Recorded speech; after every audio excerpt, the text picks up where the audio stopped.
Okay, a collection of horrible facts. Let's get it. Hello everyone, and welcome back to Scary Interesting. In this video, we're going to go over one of the most disturbing and tragic cases ever featured on the channel. And the second one is equally strange, but for different reasons. Although the events in this video are fleeting and non-descriptive, they are still highly disturbing, so viewer discretion is strongly advised. Viewer's discretion is strongly advised. Scary interesting.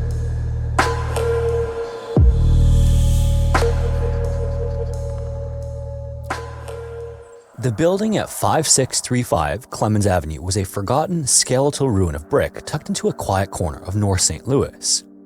It had long since been abandoned and left to rot like others alongside it, and so it crumbled and was reclaimed by time and nature. Inside, the air was thick with dust and the floorboards creaked under the weight of two trespassers on the afternoon of February 28, 1983. Around 3:30 p.m., two men entered the building's basement looking for a piece of pipe. They weren't expecting to find much, just scrap metal or something useful, but instead they stumbled into a nightmare. The furnace room was pitch black with the kind of darkness that swallowed everything it surrounded when one of the men flicked his lighter on. This small flame barely cut through the darkness, but either way, they immediately saw the outline of what appeared to be a small body lying face down on the cold concrete floor. That's not something you Initially want to find. unsure Okay. whether their eyes were playing tricks on them, they moved in closer to get a better look, but it only confirmed what they had initially seen. The body appeared to belong to a young woman whose hands had been bound behind her back with rough fibers of what looked to be a jump rope digging into her wrists.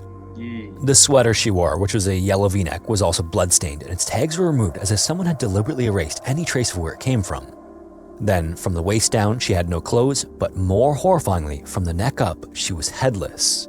The small lighter flame then went out and the two men ran stumbling out of the building and into the daylight to find a payphone to call police.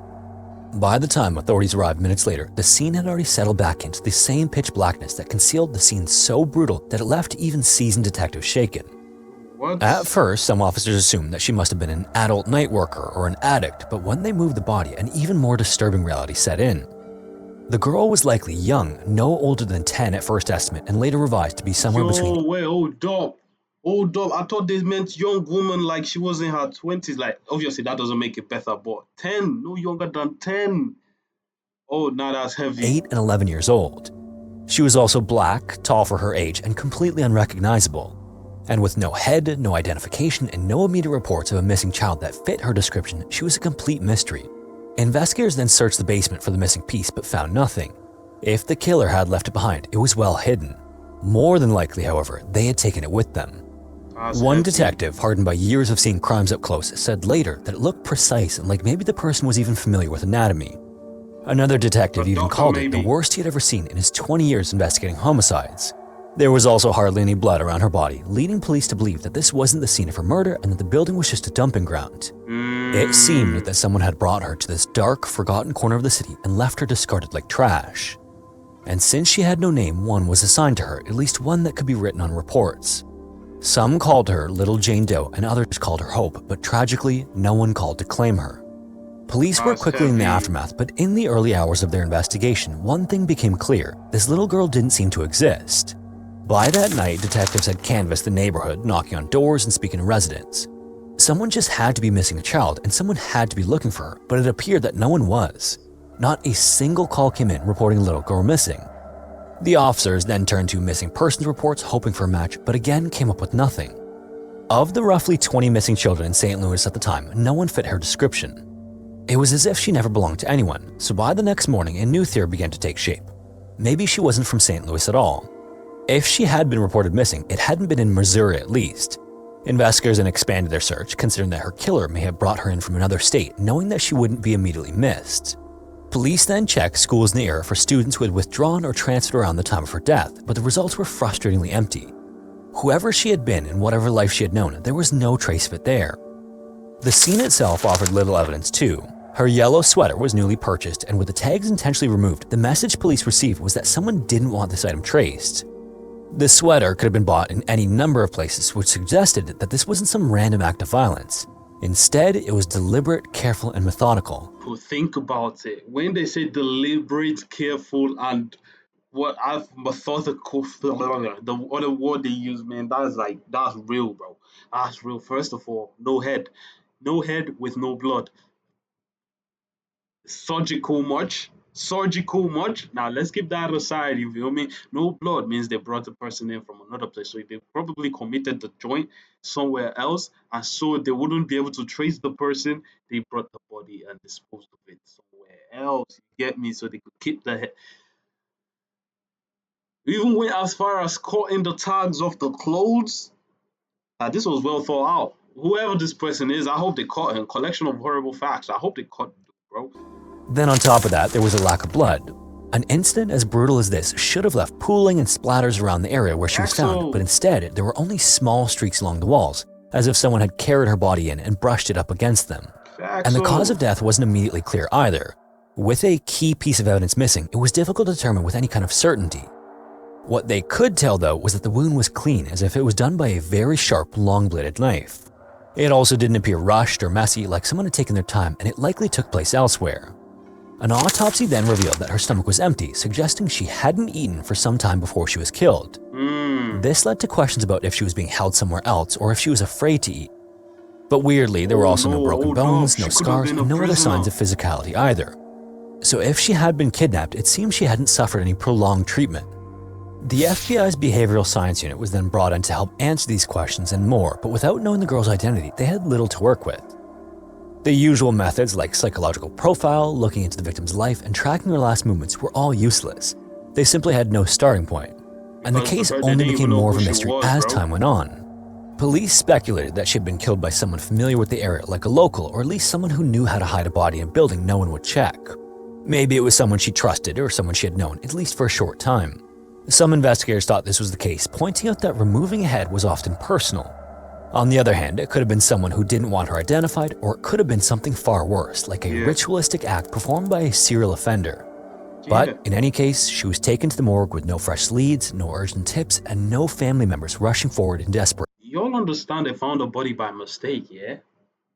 Finding the body was like a complete fluke. If them niggas didn't get in there and turn on, use the light up, like, it was a fluke. They would have never found that body until it like decayed or some joint, bro. It was a complete fluke, bro. Holy cow. Whoever did this, I hope they caught him, bro. To find her. The case of Little Jane Doe quickly became one of the most frustrating and haunting unsolved crimes in St. Louis history. For weeks after the discovery of the body, detectives combed the city searching for any clue that might reveal who she was. They visited schools, checked social services, and reviewed medical records, but no matter how hard they tried, detectives were left with nothing. Nothing, bro. The brutal nature of it suggested something deeply personal or deeply depraved, yet despite the horror of the case, still no one had come forward to claim her. As the year dragged on with no fresh leads and no avenue to pursue, police had to make a tough decision. 10 months after her body was discovered, they allowed her to be laid to rest. It was December 1983, and the funeral ceremony was a somber one. Can you keep a body that long? 10 months is mad, though. 10 months. Yeesh. 10 months. They keep it frozen. They kept it in the freezer, yeah? That 10 months is crazy. Can you keep a body fresh? It can't be fresh.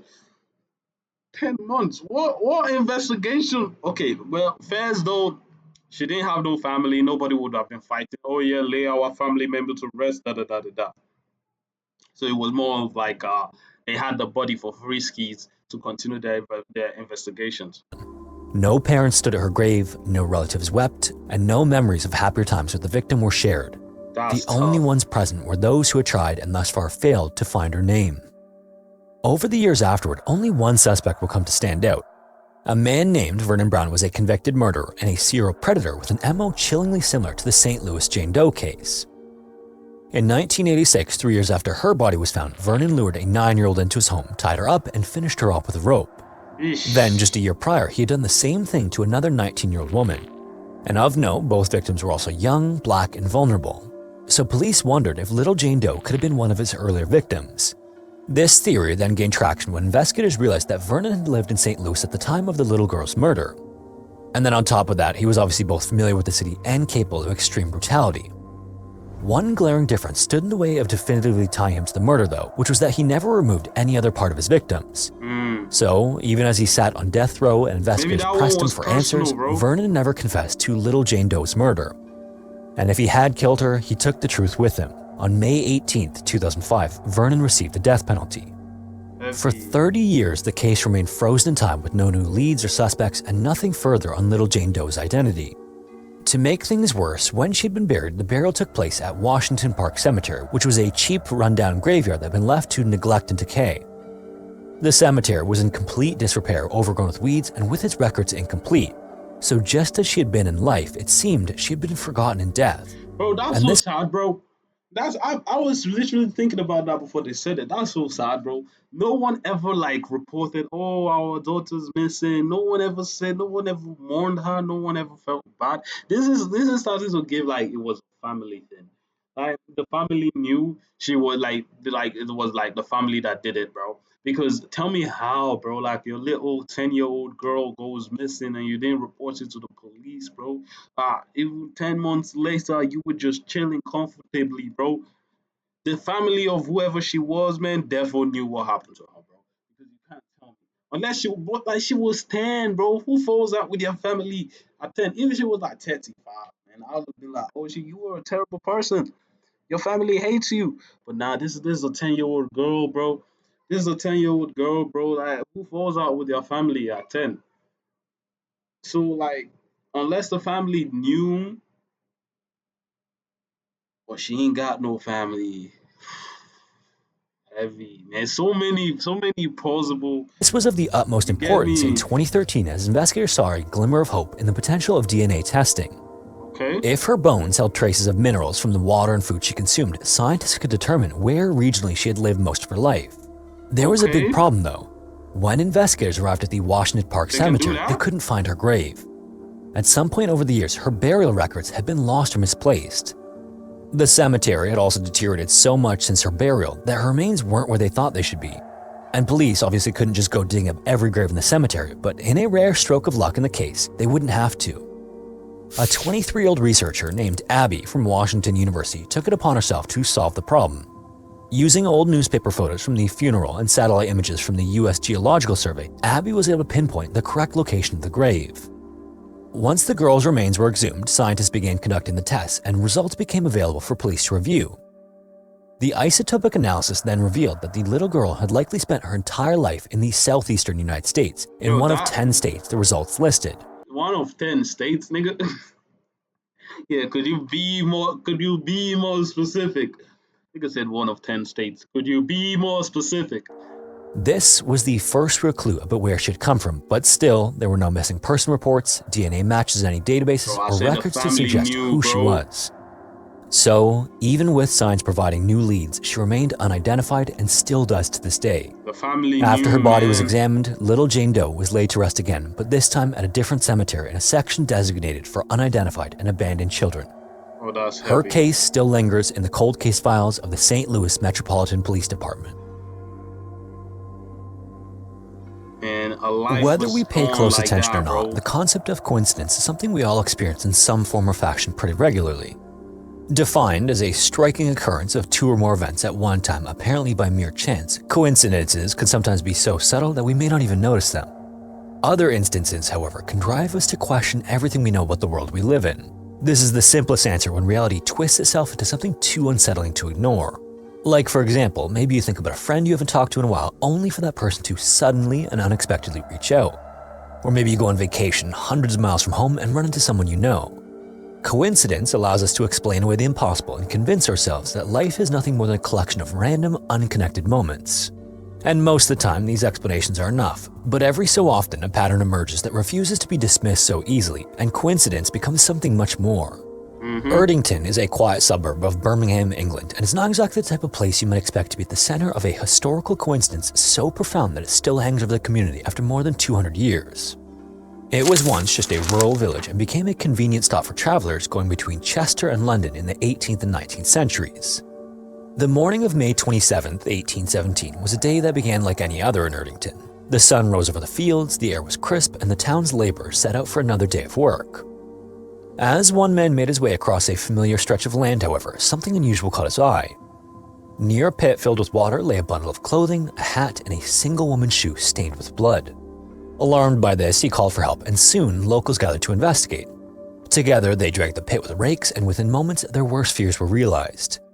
The body of Mary Ashford emerged from the dark pool, her arms bruised and her dress torn, which were the unmistakable signs of an assault before her death. Mary had spent the last evening of her life in celebration. At 20 years old, she was a woman with many admirers and was known for her kindness and beauty. She worked as a housekeeper for her uncle, a farmer in Langley Heath, and spent her days tending to domestic tasks. The day before, so on May 26, was a holiday known as Whit Monday, and the annual feast and dance at a local pub known as the Tyburn House was an event that drew people from all over. Mary had arranged to attend the event with her friend Hannah, and earlier that day she stopped by Hannah's home to drop off a fresh set of clothes for the night ahead. After finishing her work, Mary returned to Hannah's place, changed into her party dress, and by 7:30 p.m. the two friends arrived at the pub, eager to join the festivities already underway. The dance afterward was lively, and Mary quickly caught the attention of a 24-year-old man from Castle Bromwich named Abraham Thornton. He was a man that split opinions, with some describing him as handsome while others found him coarse and unappealing. What was clear, though, was that he had a strong interest in Mary. According to one account, he made a bold claim to another partygoer that evening, boasting that he had already been intimate with Mary's sister and would soon be intimate with Mary as well. Bro, what? Whether or not he said those words, Bro, what is look at this dude. Look at this dude, man. I don't even need to see your eyes, bro. I just know you weren't looking good, man. Even in back then standards, look at this. Look at his mouth, man. His nose is out of alignment. And now YouTube guidelines, I ain't making fun of no one, but like he's a creep. You feel me? So like, look at this dude, man. Talk about some being intimate with her sister, man. Boosting his own ego. known is that he was particularly attentive to Mary throughout the night, and Mary, for her part, didn't seem to mind his company, and as the evening wore down, she prepared to leave with him. At midnight, Mary, Hannah, Abraham, and another young man, Benjamin, left the dance together. They walked along Chester Road until the group splintered, with Hannah returning home, Benjamin returned to the dance, and Mary continuing on with Abraham. Around 2:45 that morning, a laborer saw Abraham and a woman walking together along the road. He greeted them, but the woman kept her head down. Then at 4 a.m., Mary arrived back at Hannah's home to change out of her dress and into her work clothes. And when she arrived, she seemed calm, even cheerful. Hannah, curious about Mary's whereabouts, asked where she had been, to which Mary replied that she had spent time with Abraham, but that he had left some time ago. She then gathered her belongings, explaining that she needed to hurry because her uncle would be leaving for the market soon, and then she stepped out into the night. This was the last time Hannah would see her alive. By 8 a.m., just a few hours later, the town was in chaos. Two factory workers retracing Mary's likely path discovered fresh footprints in the newly harrowed field near the pit. And there were two sets, one belonging to a woman and the other to a man. These tracks led up to the edge of the water, but there was only one set of footprints that led away from the pit, and the implication was obvious. So soon after, authorities arrested Abraham. He then admitted to spending the evening with Mary and even claimed that they had been intimate in a field before parting ways. Man, look at this dude, bro. Oh my god, this dude is pissing me off. The more I keep like, YouTube guidelines, man. YouTube guidelines. I can't say everything I want to say right now, bro. I'ma get banned. When questioned He's further, pissing though, me he off for insisted saying their that. encounter had been entirely consensual, but the evidence against him mounted quickly. Abraham's shoes just so happened to match the footprints leading to the pit, and bloodstains were found on his clothing. The post-mortem examination on Mary then revealed some more disturbing details, which were that Mary had died by drowning and her body bore signs of an attack. Erdington then erupted in outrage. Abraham's trial began on August 8, 1817, with the full weight of public condemnation pressing down on the courtroom. So although the law required impartiality, much of Erdington had already made up its mind that Abraham was a murderer. Pamphlets circulated through town and poems were written, each touting his guilt before the trial even began. The courtroom also filled to capacity before the proceedings even started, with spectators eager to see justice delivered to a young woman found dead in the pit. And from the outset, the prosecution laid out a damning case. Abraham had admitted to being with Mary that night, and his shoes matched the footprints found at the scene, linking him to the murder in the minds of many. As the trial progressed, however, cracks began to form in the case against him. Let me guess, he didn't do it. Let me guess, he didn't do it. I've been judging an innocent man, but he be saying some dumb shit too. Like, I was intimate with her sister. I'll be intimate with her. Like, Abraham actually had an alibi supported by several witnesses. At 4:30 a.m., around the time Mary had been killed, a milkman claimed to have seen Abraham walking calmly near a local farm 2.5 miles from the pit. Then not long after at 4:50 a.m., a gamekeeper testified that he had seen Abraham and even stopped to talk with him for about 15 minutes. If these witnesses were to be believed, then Abraham would have had to commit the crime, dispose of her body, then somehow travel nearly 3 miles in the span of at most 11 minutes. And the sheer impossibility of this began to unravel the prosecution's case. What if it's a lie? In fact, by the time the jury was sent to deliberate at the end of the one-day trial, the atmosphere inside the courtroom had shifted. Despite the outcry from the townspeople, the evidence against Abraham was circumstantial at best. His encounter with Mary, while deeply unsettling, was not in itself proof of murder. The footprints in the field only showed that he had walked with her, not that he had harmed her. And the bloodstains on his clothing, while suspicious, were also explainable given the intimate encounter he had admitted to. At the autopsy, the medical examiner apparently determined that Mary had not been with a man before the encounter and she was menstruating at the time of her death, which could have explained the blood found on Abraham's clothing. So after everything, the jury deliberated. Okay. Now, the whole circumstantial situation, I was still going to stand my ground, but the fact that she was on her monthly thing, it kind of like convinced me a little bit. But how did her monthly thing get on his clothes, though? For only 6 minutes before returning a verdict of not guilty. This decision sent shockwaves through the courtroom. Many had expected a conviction, but instead, Abraham was free to go. But Mary's family, understandably, was not willing to accept the verdict. Her brother William immediately appealed the decision, invoking a rare and ancient legal right, which is his right to a second trial through an appeal of murder. But Abraham, rather than accept another trial, responded with an even older legal loophole, something known as a trial by battle. What? In an astonishing moment that left the courtroom in stunned silence, Abraham stood before the court, removed a leather glove, and threw it onto the floor. This meant he was challenging William to a fight to the death. This was actually a legally sanctioned duel to prove his innocence before God, and the challenge was not just symbolic. Trial by battle was a Norman-era law, still technically legal in Britain, although it hadn't been invoked in centuries. I think it's still technically legal in Britain.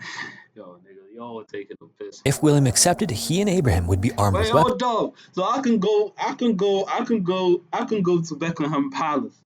Look at King George. What's his name? The king. Remove my glove and throw it on the ground, and we can do trial by combat legally. Wait, does he have to accept though? And forced to fight until one of them either died or surrendered, at which point the loser would be declared guilty and the victor would walk free. The concept was obviously a relic of medieval justice, but the court had no choice but to acknowledge its validity. And Abraham was a broad, stocky man, far stronger than William. He stood confidently, waiting for William to pick up the glove, but William never did. Whether out of fear or principle, he refused to engage in a fight to the death. So, without an opponent, Abraham's challenge went unanswered, and in the eyes of the law, the case was dismissed. But while legally the matter was settled, in the court of public opinion, Abraham would never be free. The people of Erdington still believed he was Mary's murderer. Wherever he went, he was met with hostility, whispers behind his back, and suspicion weighing on him. So within a few years, he fled England for the United States, disappearing into history, leaving only the mystery of what really happened that night behind him. Mary's murder remained unsolved, but the tragedy faded into the past. History, however, has a way of repeating itself. 157 years later, on the very same date, in the very same place, the town would be rocked by a murder so eerily similar that it would seem almost impossible to be just a coincidence. On the night of May 26, 1974, Barbara Forrest was a 20-year-old, and she was known for her kindness, devout faith, and commitment to her job as a nurse at Pipe Hayes Children's Home in Erdington. She was deeply involved in St. Mark's Lutheran Church, where she served as a national secretary for the youth group. And by all accounts, she was a young woman with a bright future ahead of her. But just like Mary over a century and a half before her, Barbara was about to become part of a mystery that still defies explanation.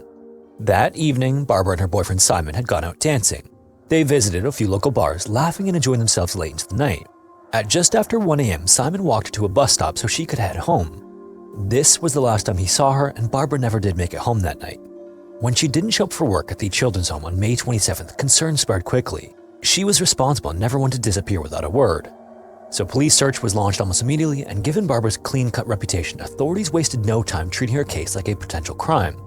With each passing hour, the fear that something terrible had happened grew stronger, but it would take days before the grim discovery was made.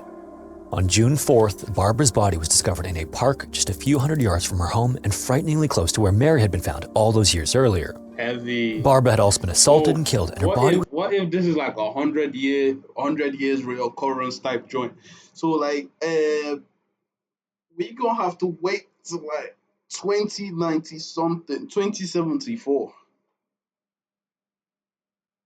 If it happens again, second time's a coincidence, third time, gotta look into that town, bomb it, nuke it.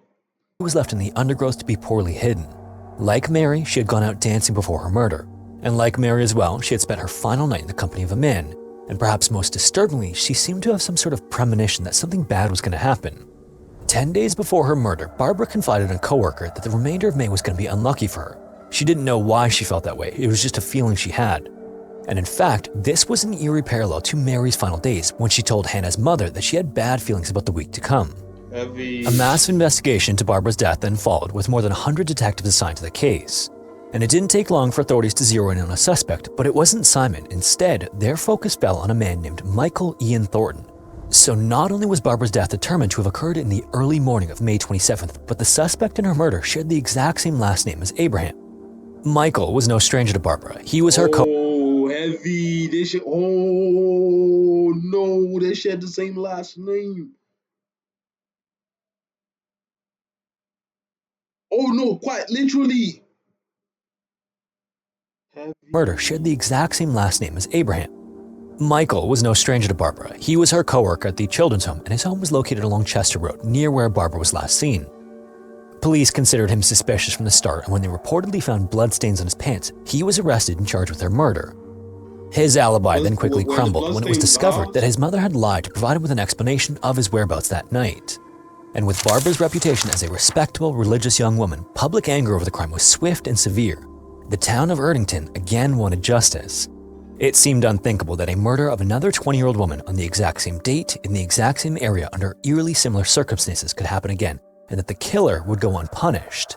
But just like in 1817, justice would prove elusive. When Michael's case went to trial, the evidence against him simply wasn't strong enough. Despite the bloodstains and the false alibi, the judge ruled that there was nothing definitively linking Michael to the murder of Barbara and advised the jury that they should return with a not guilty verdict. Yo, but like, hold on though. Why did the mother? Lying should be like, he should go to jail a little bit because the mother lied. And with no concrete proof and orders from the judge, the jury was left with little choice. Just like Abraham before him, Michael was acquitted. In the aftermath, Barbara's family, also like Mary's family, refused to accept this verdict. Her sister spent years afterward fighting for the case to be reopened, desperate to see justice done. In fact, in 2012, she publicly demanded that modern forensic techniques be used to re-examine the evidence and test for DNA. But to this day, no new leads have emerged, and Barbara's murder remains unsolved. Oh shit, I forgot this was 1970 something. Oh, stop. I'm using today's tech. Okay, that makes sense though. The deeper you look into the Erdington murders, the more impossible it seems that this could all be coincidence. And yet, with no evidence connecting them, no explanation beyond chance has ever been found. Maybe Arrington be If you made it this far, joint. thanks so much for watching. If you have a story suggestion, feel free to submit it. Scary, interesting. You make some amazing videos, bro.